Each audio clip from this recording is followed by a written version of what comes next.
So hello friends, இனி நம்ம இந்த வீடியோவில் எதை பற்றி பேச போகிறோம் அப்படின்னு பார்த்தீங்கன்னா, நம்ம விக்ரம் சாரோடைய வீர தீர சூரன் இந்த படம் வந்து மார்ச் 27 ரிலீஸ் ஆகுமா ஆகாதா அப்படின்ற பயங்கரமான கான்ட்ரவர்சி ஒன்று போயிருக்கு.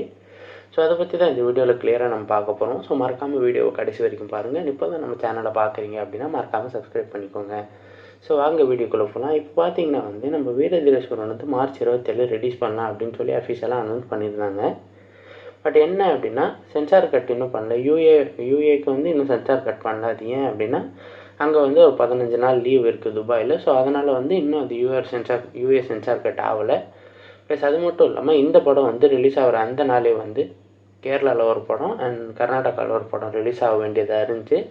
பட் லக்கிலி பார்த்தீங்கன்னா வந்து அந்த 2 படமும் வந்து இன்னும் சென்சாருக்கு போகல. அதனால் வந்து இந்த 2 படத்தோட ஷூட்டிங்கும் அந்த 2 படத்தோட ரிலீஸ் டேட்டும் தள்ளி போயிருக்கு அப்படின்னு தான் சொல்லணும். ஸோ இப்போ வந்து அதாவது நம்ம வீரதீர சூரன் வந்து கண்டிப்பாக வந்து மார்ச் 27 தான் ரிலீஸ் ஆகும் அப்படின்னு சொல்லப்படுது. அண்ட் ஒரு சில பேர் வந்து அந்த படம் வந்து மார்ச் 27 ரிலீஸ் ஆகாது.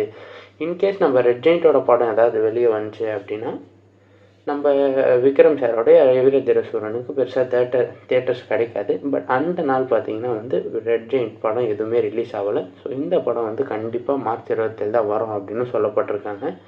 ஸோ இதை பற்றி உங்கள் ஒப்பீனியன் என்ன அப்படின்றத மறக்காமல் கமெண்ட்ஸில் சொல்கிறீங்க. இப்போ தான் நம்ம சேனலை புதுசாக பார்க்குறீங்க அப்படின்னா மறக்காமல் சப்ஸ்கிரைப் பண்ணிட்டு சைடில் இருக்கிற பெல் ஐக்கானை கிளிக் பண்ணி வச்சுக்கோங்க. நன்றி நண்பா.